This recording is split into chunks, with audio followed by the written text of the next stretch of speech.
Эфирде апта ичинде орун алган окуяларды камтыган күндеми жыйынтык аналитикалык программасы назарыңыздарда. Студияда Гүлзада Туробекова, саламатсыздарбы? Узап бара жаткан жумада кыргыз-тажик чек арасында абал курчуду. 14 сентябрь Баткендин Булак башы жерлигинде кызмат өтөп жаткан Кыргызстандын чек ара бөлүгү такталбаган аймакта жүргөн тажик чек ара отрядынан аймактан чыгып кетүүсүн талап кылган. Тажикстандын чек арачылары кыргыз тараптын талабын аткарбай ок чыгарган. Кийин ага жооп катары Кыргызстандын чек арачылары да курал колдонушкан. Ок атышуу улам жанданып, андан 100дөн ашуун адам жаракат алып, өлүм учурлары катталды. Учурда дүйнө коомчулугу чек арадагы окуяга тынчсызданып турат. Кагылышууда жабыркагандарга мекендештерибиз акчалай жардам берүү үчүн бирдиктүү эсеп. Жерлерде гуманитардык жардамдарды кабыл алуу үчүн атайын түйүндүр ачылды. Апта ичинде орун алган ушул жана башка орчундуу окуяларды Жума хроникасы тизмектейт. 12 сентябрь дүйшөмбү. Президент Садыр Жапаров 12 сентябрда Жалал-Абад облусуна болгон иш сапарынын жүрүшүндө Жалал-Абад май иштетүүчү заводу ЖЧКсына барды. Министрлер кабинети пенсия өлчөмүн 2022 жылдын 1 октябрынан тартып жогорулатуу чечимин кабыл алды. Бул тууралуу президент Садыр Жапаров өзүнүн Facebook баракчасы аркылуу билдирди.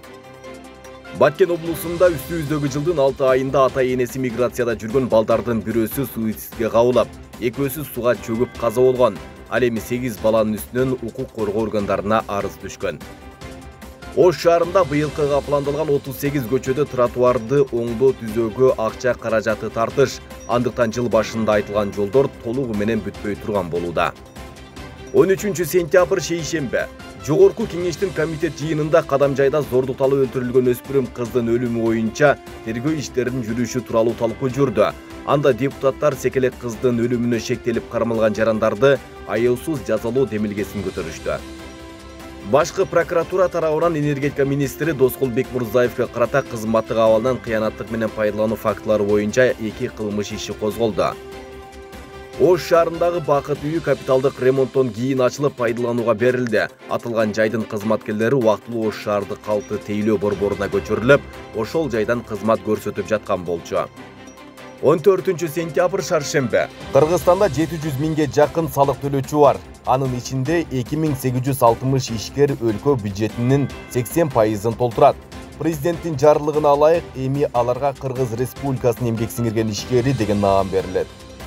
14 сентябрда Аларча мамлекеттик резиденциясында жогорку окуу жайлардын ректорлорунун дүйнөлүк форуму өтүп жатат. Иш-чара улуттук инновациялык экосистеманы курууда университеттердин ролу темасында өтүүдө. Кыргыз Республикасынын башкы прокуратурасы Кыргызстандагы Бириккен Улуттар уюмунун өкүлдөрү менен кызматташуу алкагында ийимдин жол кыймылынын коопсуздугун камсыздоо башкы башкармалыгына 195 дана электрондук планшеттерди тапшырды. Энергетика министрлигиндеги айрым кызматкерлер тарабынан жасалган мыйзам бузуулардын натыйжасында мамлекетке 22 миллион сом, ал эми кылмыш иштери боюнча жалпысынан 889 миллион сом зыян келтирилген. 15 сентябрь бейшембе. Өзбекстан-Кыргызстан-Кытай темир жолунун курулушу боюнча долбоорго кол коюлду. 14 сентябрда Самарканд шаарында Чаңкай кызматташтык уюмунун саммитинин аянтчасында кол коюу иш-чарасы өткөрүлдү. 5 ноябрь күнү өлкөнүн жерлеринде жергиликтүү курултай өтөт. Анда 25 ноябрда Бишкекте өтүүчү 1 элдик курултайга делегаттар шайланат. Мындай чечим элдик курултайды уюштуруу комитетинин 2-отурумунда кабыл алынган. Кыргызстанда улуттук инновациялык экосистеманы курууда университеттердин ролу темасында ректорлордун дүйнөлүк форуму болуп өттү. Форумдун алкагында Кыргызстандагы жогорку окуу жайлардын көргөзмөсү уюштурулду. Жалал-Абадда көп жылдан бери оңдоло элек көчөгө асфальт төшөлүп пайдаланууга берилди. Бул иш-чарага бир топ эл өкүлдөрү катышып, жергиликтүүлөрдүн арыз муңун угушту. 16 сентябрь жума. 16 сентябрь күнү эртең менен саат 6-лар чамасында тажик тарап Баткен облусунун бардык чек ара тилкелеринен кол салды. Ок атышуу саат 16:00 чейин уланды. 25 ноябрда өтүүчү элдик курултайды уюштуруу комитети коомдук өкүлчүлүктөрдүн жана илим агартуучулардын катышуусунда алгачкы илимий практикалык конференция өткөрүштү. Жалал-Абадда жумушсуз 75 адам ондой багыт боюнча билим алып жатат. Шаар боюнча калкты иш менен камсыздоо жана миграция бөлүмүндө 1443 адам жумуш сурап кайрылып кезекте турат. Жыл башынан бери 500гө жакын ымыркайга күрөш боюнча дүйнө чемпиондору жана коло медалдын ээси Акжол, Жоламан жана Амантур аттуу ысымдар ыйгарылган.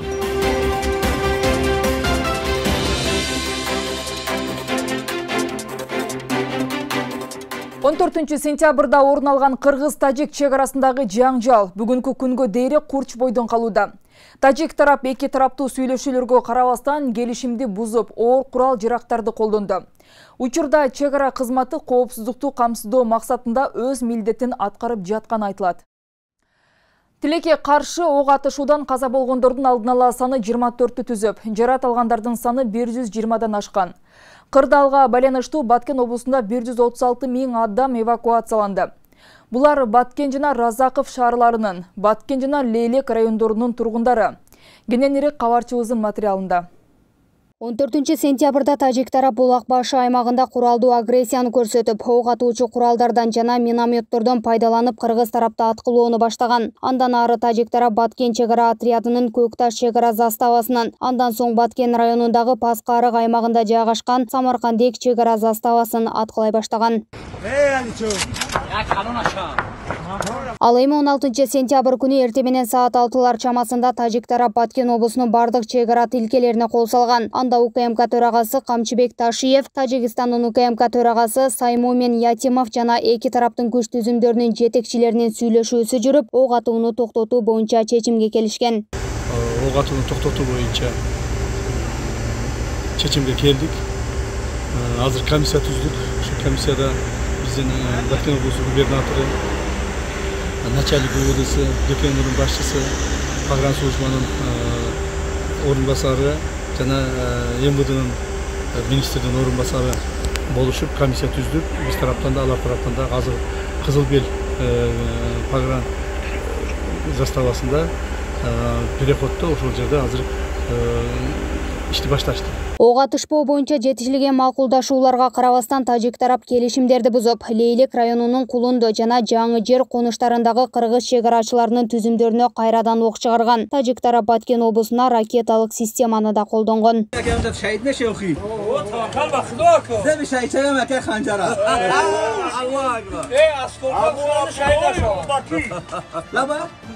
Облус башчысынын акыркы берген маалыматына караганда Кырдаал курч бойдон калууда. Тийиштүү тараптар менен эки тараптуу сүйлөшүүлөр улантылып, жаңжалды токтотуу аракети көрүлүп жатат.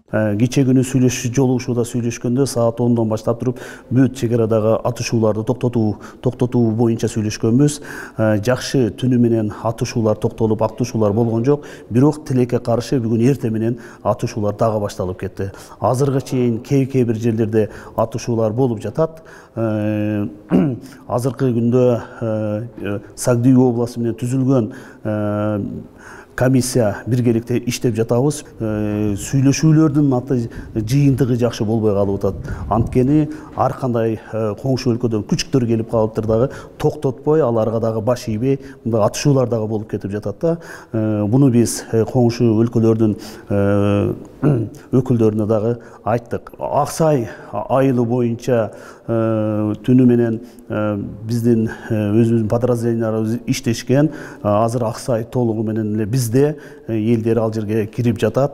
Аксайда биздин аскер кызматкерлер дагы ошол жерде. Азыр Лейлек районунда Жаңы жер айылына ошо чек арага жакын жер, ошол жер көйгөйлүү маселе болуп турат. Бул Борбордук арка, ошол жерде чек арага жакын жерлерде Тажикстандын адамдары келип, ошол жерде тоноо менен жана үйлөрдү өрттөө менен алек болуп жатат. Азыркы учурда дагы биз буну тажиктердин өкүлдөрүнө дагы каттуу талабыбыз менен азыр айтып жатабыз. Ал эми жаңжал орун алган аймактардагы жарандардын баары коопсуз жайга көчүрүлгөн. Президент Садыр Жапаров жашоочулардын коопсуздугун камсыз кылуу боюнча бардык чараларды көрүүнү тапшырган. Тамак-аш, кийим-кече жана башка каражаттар үчүн атайын штабтар түзүлүп иштеп жатат. Биз азыр толук аракет менен ошо төрт көчөнүн арткы тарабындагы турган Самарканда, Рават, Орто Боз, Озадыр ошо айылдарына азыр ошо жардамдарды биринчи ирет ошо жака көргөзүп атабыз. Эртең таңгамал саат 5:30 Разаков шаарына бир колону жеткиздик. Баткендин ичинде элдер аябай аз калды. 30% қалды десем жаңылышпаймын. Одан дағы аз қалыш бары Лелек районы болушу Сөлүктүү маргундарға көчкөн болсо, Баткен районунан көбүнчө Кадам Жарыянга жайгаштырды. Жалпысы 149 000 адамга чейин азыркы күндө биздин эсебибиз боюнча ошо убактылуу жерлерде жайгашып турат. Мындан тышкары тажик тарап Чоң Алайдын Тешик Таш, Карамык, Кароол дөбө айылдарында жайгашкан кыргыз чегарачыларын көздөй ок чыгарган. Тажик тараптын аткылоосуна кыргызстандык жоокерлер жооп кайтарып, бирок абалды курчутпоо үчүн атышууну биринчи болуп токтоткон. Алдын ала маалыматтарга караганда кыргыз тараптан жабыркагандардын саны 100дөн ашкан. Адам өлүмүнүн саны дагы көп экени айтылууда. Гүлдана Момунова, Калыс Өмүралиев, Регион. Кыргыз Республикасынын президенти Садыр Жапаров кечээ 16 сентябрда Баткен облусундагы мамлекеттик чек арадагы кырдаал боюнча Кыргыз Республикасынын коопсуздук кеңешинин кезексиз жыйынын өткөрдү. Мамлекеттик чек аранын кыргыз-тажик тилкесинде түзүлгөн кырдаалдын мындан ары курчушуна жол бербөө жана чыңалуунун деңгээлин төмөндөтүү боюнча чаралар талкууланды. Ал эми бүгүн 17 сентябрда өлкө башчы Садыр Жапаров соңку кырдаалга байланыштуу кайрылуу жасады. Мамлекет башчы мекен чегинде курман болгон жарандардын үй бүлөсүнө, ата-энелерине жана ага туугандарына терең кайгыруу менен көңүл айтты.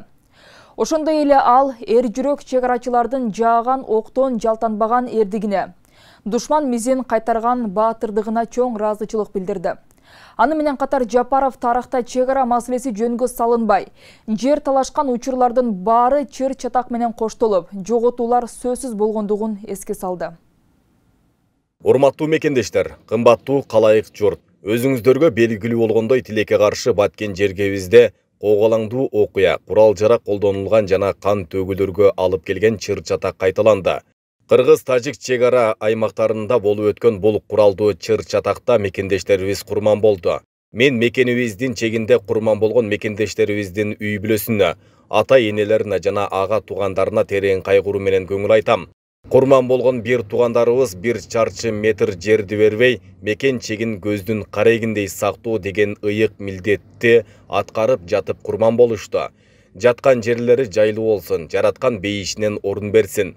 Алардын үй бүлөлөрү ар тараптан камкордукка алынарына сөз берем. Урматтуу агайын туугандар, курман болгон ар бир жараныбыз, жалпы кыргызстандыктардын сыймыктуу уул кыздары. Ошондуктан эл журтубузга дагы кайрат айтар элем. Куралдуу кагылыштарда тилекке каршы кырчындай өмүрлөр кыйылбай койбойт экен. Кечеги окуяларда биздин эр жүрөк чегарачыларыбыздын жааган октон жалтанбаган эрдигине, душман мизин кайтарган баатырдыгына чоң ыраазычылык билдирем. Манас атабыздын каны айланган ар бир азаматыбыз үстөкө восток атылып аткан октон жалтанбай, чек арадан артка чегинип бербей, бекем туруп беришти.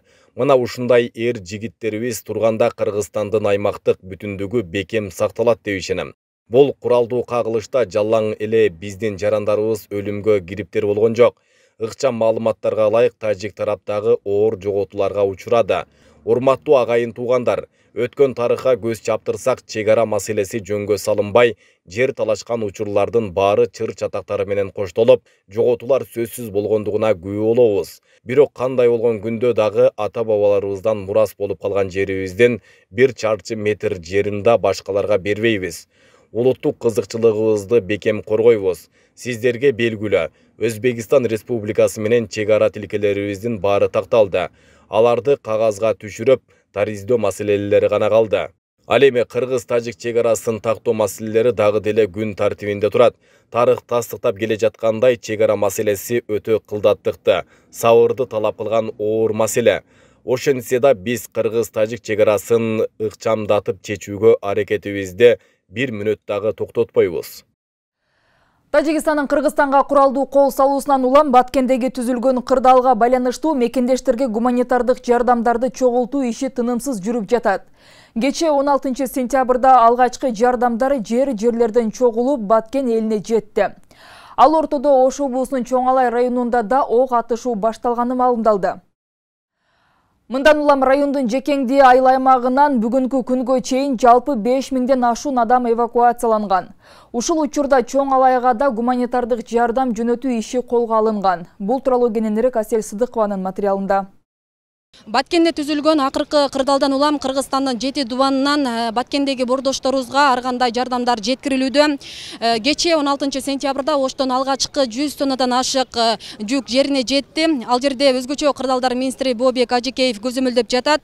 Учурда Ош шаарынын Борбордук аянтында түзүлгөн атайын штаб күнү түнү иштейт. Эгерде сиздер дагы кандайдыр бир жардам колун сунгуңуздар келсе, мына ушул жерге кайрылып, акчалай же болбосо азык-түлүктөр менен жардам берсеңиздер болот. Сизден бул жакка катташасыз. Ага айткоймуз. Алдында болсо, Бакой. 2 күндөн бери гум помощь аябай катуу келип атат. Эң биринчиден Ош областы менен Жылабат областы, Ош шаары аябай катуу иштеп, биринчи ошо жактан жардамдарды көрдүк. Түнү менен мал жардамдарды таркатып, биринчи иретте Кадамжай районуна жана мага кечээки түшкөн маалыматтар боюнча Маргул менен Разаковта оор акыбалда болуп калыптыр элдер. Ошо жакка бүгүн эртең менен саат 5:30 гум помощтун ошо бүт продукталарын жеткизип бердик. Адан тышкары, өзүңүздөр билгендей, Лелек районунан, Баткен районунан бүт жалпысы 140 000 адамдай эвакуацияланып, Кадамжай районуна киришти. Азыркы күндө Кадамжай районунда, Кадамжайда, Орозбеков айыл өкмөтүндө, Халмиондо ошо бүт ошо айылдарга 140 000 адам эвакуациялап, ошол жерде өзүнүн пока убактылуу ордун табышты. Ал ортодо бүгүн 17 сентябрда тажик тарап буга чейинки макулдашууну бузуп, саат 12:37 Ош облусунун Чоңалай районундагы Тешикташ, Карамык жана Кароол дөбө айылдарындагы чек-арачыларды миномет жана артиллерия менен аткылады. Сүйлөшүүлөрдүн жыйынтыгында атышуу токтогону кайрадан маалымдалды. Буга байланыштуу Чоңалай районунун Жекенди айыл аймагынан бүгүнкү күнгө чейин жалпы 5000ден ашык адам эвакуацияланган. Мындан уламаларга гуманитардык жардам көргөзүү иши колго алынды. Ошол жакта дагы бүгүн атыш болду деп бизге маалымат келди. Ал жакта дагы биздин аскерлерибиз бар, ал жакта дагы биздин ошо мобилизация болгон, элден чогулган аскерлерибиз дагы бар да. Анан эми ошолордун күн Чоңалайда күн суукка байланыштуу алар айтып атат, ошол кечинде биздин ошол жокерлер же болсо эл ошол үшүп атат. Эгерде мүмкүн болсо ошол бизге жанагы плед, одеял, ушул жууркан төшөктөр керек болуп атат, ошолор болсо жакшы болот эле деди. Анан эртең менен ушул биздин Ош областындагы, Ош шаарындагы ишкерлер келип, өздөрү биз эмне берели, кандай заявка болуп атат дегенде, анан биз буларга тапшырма бердик. Ошо эгерде мүмкүн болсо бизге ошол элге же болсо биздин жокерлерибизге жанагы одеял, плед ошолорду алып берели дедик. Азыр мына экинчи машина жүктөлүп атат. Мунун толугу менен азыр 1700 ошол одеяла, жууркандар болуптур. Андан тышкары азык-түлүк, чоңка, консервалыптыр, ошол жокерлери келе турган бардык нерселерди алып атат. Ал эми Бишкекте Кабабулуу Кожомкул атындагы спорт ордосунда Баткенге жардам оперативдүү штабы түзүлүп токтоосуз иштеп жатат. Штаб Кыргыз Республикасынын министрлер кабинети тарабынан уюштурулган. Анда азык-түлүктөр, дары-дармектер, күнүмдүк керектелүүчү чарба буюмдары, кир жуучу каражаттар жана жууркан төшөктөр чогултулууда. Гуманитардык жардамды таңгактоого жалпы 1,5 миңге жакын ыктыярдуу жаштар тартылган. Кыргызстандын жаштары, кайдыгер эмес инсандар, коомдук ишмерлер, блогерлер дерлик бардык ушу инсандардын башы биригип, бүгүнкү учурда күн түндөбөй мына бүгүн штатта иш алып барып жатышат. Бүгүн экинчи күн биз жумуштун бардыгы тең 4 багыт боюнча биз блокторго бөлүп жумуштарды койдук. Бул биринчиси база блогу. Бул жерде ар бир ыктыярчы, 20 ыктыярчы телефон менен 1227 кыска номерунда чалынса, ошол боюнча бизге эмне продукталар керек, учурда эмнелер маанилүү болуп атат, ошолор боюнча кыскача маалымат берип тура турган бул блог биринчиси. Экинчи ал маалыматтарды биз Баткен облусунан күнүнө 2 жолдон алып турабыз. Эң керектелүүчү учурда мына дары-дармектер, жылуу кийимдер, тамак-аш, азык-саат жана башкалар. Ошондой эле Жалал-Абад шаарынын Эркиндик аянтында Баткенге гуманитардык жардам чогултуу токтоосуз улантылууда. Жергиликтүү бийликтин демилгеси менен жеке ишкерлер жана жарандар тарабынан эң керектелүүчү азык-түлүктөр жана акчалай жардамдар көрсөтүлүүдө. Чогултулган гуманитардык жардам бүгүн кечинде Баткен облусуна жөнөтүлөрү кабарланды. Азыркы күндө жеке ишкерлерден жана Мариям жоопкерчилик чектелген коомунан дагы азык-түлүктөр даярдалып жатат. Бул 5 тонна un, 5 тонна май, 3 тонна күрүч, 3 тонна макарон, 20 000 дана бир жолу колдонуучу идиш аяктары, суу, 400 блок нан 5000 жакын жана 1 тонна кум шекер. Белгилей кетсек, Баткенде коомдук коопсуздук тиешелүү жетекчилердин жеке көзөмөлүндө турат. Ал үчүн жеринде улуттук коопсуздук мамлекеттик комитетинин төрагасы Камчыбек Ташиев, коргоо министри Бактыбек Бекболотов жана өзгөчө кырдаалдар министри Бообек Ажекеев, президенттин Баткен облусундагы ыйгарым укуктуу өкүлү Абдикарим Алимбаев менен биргеликте иш алып барууда. Асель Сыдыкова, Илимбек Турсунбай уулу, Регион телеканалы, Ош. Мына ушундай маалыматтар менен күндөмү жыйынтык аналитикалык программабызды жыйынтыктайбыз. Студияда мен Гүлзада Төрөбек болдум. Кайрадан кийинки жумада көрүшкөнчө аман туруңуздар.